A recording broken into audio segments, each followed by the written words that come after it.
सकते हो। Concept clear होना चाहिए, आप ऐसे ही पकड़ सकते हो, घुमा करके पकड़ो, जैसे मन करे वैसे पकड़ सकते हो।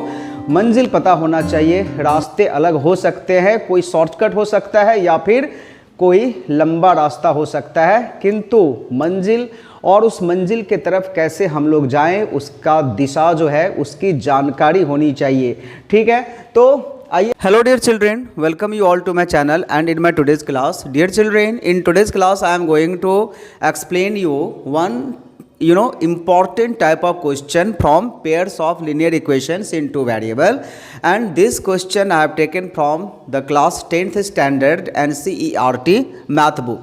और ये जो है वो इसका लास्ट पार्ट है, ऑलरेडी 6 to 7 पार्ट जो है वो ऑलरेडी बन चुका है।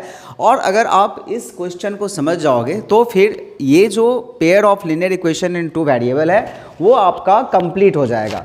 तो चलिए हम लोग वीडियो को स्टार्ट करते हैं और समझते हैं कि अगर आपके सामने कुछ इस तरह के प्रश्न आ जाएं और इसे आपको सॉल्व करना होगा using any one of the method, and you know what are those methods? The first one is graphical method, the second one is substitution method, the third one is elimination method, या फिर इसे आप cross multiplication method से solve कर सकते हो किसी भी एक मेथड से इस टाइप के क्वेश्चन को। तो इसके लिए बच्चों जो सबसे पहला काम करना पड़ेगा, जो फर्स्ट स्टेप है वो हमें यहाँ पर लेट कर लेना पड़ेगा कि let 1 upon x plus y is equal to, मैं यहाँ पर ए लेट कर रहा हूँ बट बुक में ये आपको यू एंड वी के से मिल जाएगा। ठीक है ना, बुक में जो है वो यू एंड वी लेट किया है, मैं यहाँ पर ए और बी लेट कर रहा हूँ because I am comfortable with this variable. और ये इस बात को भी दिखाता है कि you can let any variable here except the variables given here x और वाई। ठीक है ना, इसको छोड़ करके आप कोई भी वेरिएबल एज्यूम कर सकते हो। आइए अब अगर हम लोग इस वाले इक्वेशन को, जिसे मैं यहाँ पे नंबरिंग कर दे रहा हूँ नंबर 1 और नंबर 2, अगर हम लोग इसको ए और बी से रिप्लेस कर देंगे तो फिर ये इक्वेशन कैसा दिखेगा वो मैं यहाँ पर पहले लिख दे रहा हूँ। ठीक है ना, तो ये देखिए 10 अपॉन एक्स प्लस वाई का मतलब क्या हो गया, 10 into 1 by x plus Y.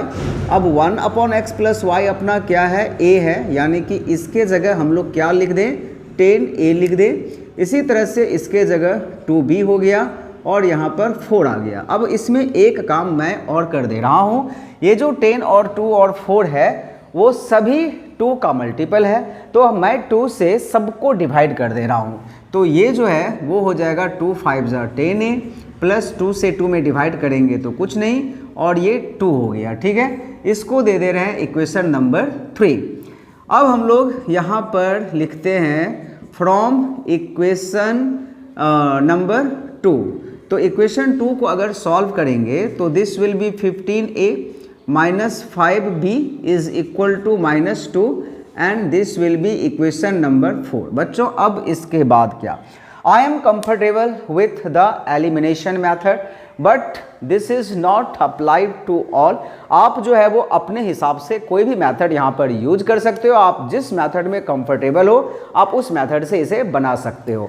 तो मैं इसे बना रहा हूँ एलिमिनेशन मेथड से, यानी कि हमारे पास जो 2 इक्वेशन है इसको मैं एलिमिनेशन से बनाऊंगा। और इसके लिए क्या करूँगा, ये 15 है और ये 5 है, तो अगर इस इक्वेशन को 3 से मल्टीप्लाई कर दें और इस इक्वेशन को कुछ नहीं करना है, 1 से मल्टीप्लाई करने से ही हो जाएगा। ये मैंने क्या किया है, जब मैंने बताया था इस मेथड को तब मैंने कहा था कि a के कोफिशिएंट से इस a के कोफिशिएंट से, यानी कि इस इक्वेशन के कोफिशिएंट से इसको और इसके कोफिशिएंट से इसको, लेकिन वो थोड़ा बड़ा नंबर आ जाएगा। वैसे भी आप बना सकते हो, लेकिन अगर 5 और 15 अगर आपका एक दूसरे का मल्टीपल निकल जाए, here 15 is a multiple and 5 is a factor, तो फिर आप ये टेक्निक भी कर सकते हो। हमें लाना क्या है, हमें ये 15 को इक्वल कर देंगे तो ये दोनों कट जाएगा, सिर्फ यही हम लोगों का जो है वो टारगेट होना चाहिए।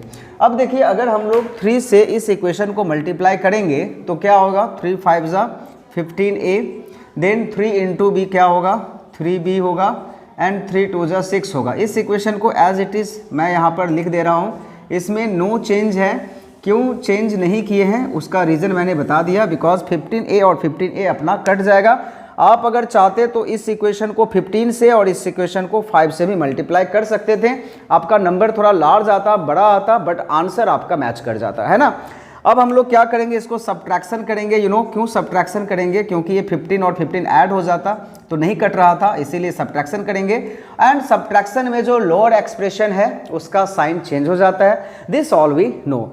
तो अभी बच्चों क्या होगा, 15a के साथ ये 15a कैंसिल हो जाएगा, 3b और 5b ऐड होकर के 8b हो जाएगा, और 6 + 2 ऐड होकर के 8 हो जाएगा, और इस तरह से b का आंसर जो है वो 1 हो गया। ओके, तो b यानी कि एक वेरिएबल का आंसर जो है वो हमें मिल चुका है। अब हम लोग सेकंड वाले का निकालेंगे, तो इसको सब्स्टिट्यूट कर दे रहे हैं, substituting b is equal to 1 in equation number, जो छोटा इक्वेशन है उसी में कर देंगे, यही है इक्वेशन नंबर 3, इन इक्वेशन नंबर 3। ओके, तो यहाँ पर क्या है, 5a + b is equal to 2, तो b का वैल्यू 1 हम लोग सब्स्टिट्यूट करेंगे इस वाले इक्वेशन में। So this will be 5a, b के जगह पर हमें 1 लिखना है, and this is equal to 2, right. तो फिर ये हो जाएगा 5a इज इक्वल टू 2 - 1 यानी कि 1, और a का वैल्यू जो है वो हो गया a इज इक्वल टू हो जाएगा 1/5, राइट, 1/5। तो a की जगह हमें यहाँ पर क्या लिख देना है, 1/5। किंतु बात यह है कि a और b तो इक्वेशन में था ही नहीं, क्वेश्चन में क्या था, x और y था, तो हमें x और y का निकालना था। तो हम लोग अभी क्या करेंगे, इस a को हमने क्या 1/x + y था ना, तो a की जगह we will write 1/x + y, this equal to 1/5, और इसको रेसिप्रोकल कर दे रहे हैं, उलट दे रहे हैं, तो x + y = 5 हो गया, and we can give this number 5। Okay, again b is equal to क्या था, b इज इक्वल टू 1 आया हुआ था, किंतु b हमने क्या एज्यूम किया था, 1/x - y, तो 1/x - y = 1, तो x - y = 1 हो गया। This is equation number 6।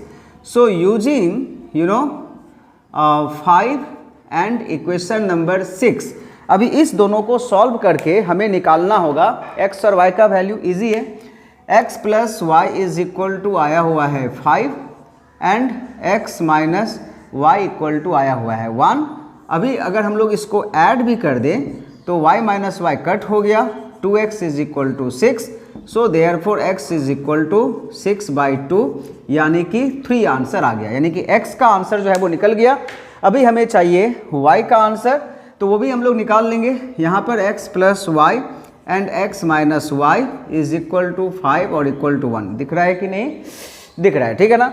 इस बार हम लोग क्या करेंगे, इसको सब्ट्रैक्ट कर देंगे, तो सब्ट्रैक्शन में साइन जो है वो चेंज हो जाएगा सभी का, तो साइन चेंज हमने कर दिया हुआ है।